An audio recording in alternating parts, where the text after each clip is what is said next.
Now, Campbell, you tried many times while you were in office to increase sentences on the worst criminals, like you said, but you had a lot of interference from civil liberty councils and international groups like Amnesty that they were all trying to stop you from doing what you were doing in cleaning up this crime problem.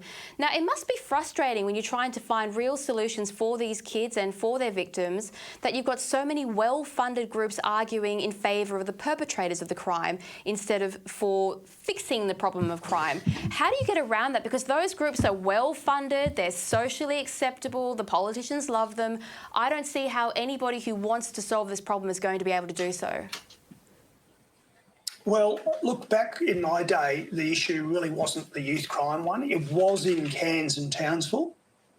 I will say that. That's been around a while, but it wasn't like this in southeast Queensland. So the issues where we particularly had problems with, were with some of the sort of things about youth criminals, and it was in terms of sentencing, guidance, and also the way they were treated, like the age of criminal responsibility when they'd go to an adult prison or a youth prison and stuff like that. And quite a lot said about the rights of these youthful offenders. If you ask me though where we really got it, it was in relation to the criminal motorcycle gangs, which is more amazing really, because these are hardcore criminal groups who control the manufacture and distribution of methamphetamines. And we went after them. Well, that was a huge civil liberties issue. So, and I really want to just join the dots back to where we started. So the civil liberty issue was with the biker gangs. Is that what you're trying to tell me? Yeah, because the laws we brought in, the anti-association laws, apparently were so bad that was sort of against the human rights of all Queenslanders. But I make the point, just connecting back to the first part of this interview, I never locked up the whole state. I never stopped people coming back to Queensland. What Anastasia Palaszczuk and Jeanette Young did as the Chief Health Officer was essentially take away the civil rights of all Queenslanders.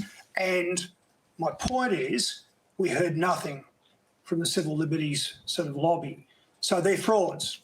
They are the civil liberties lobby in this state and in most of Australia are frauds, because civil liberties is really, for them, it's about they're on the left, they use it, they come out and make a noise when it's a government on the right, okay? And I really want to make that point. So how do you deal with it? Well, I think the environment's changed, okay? I think, what we've seen in the last 4 or 5 years, well, even going back to Trump's election, I think people now get that the mainstream media have an agenda. They need to be viewed, their statements or their conveying of the news needs to be viewed with scepticism. And there is room for people on the right to actually use social media and those channels to actually communicate directly with people and say why things are being done.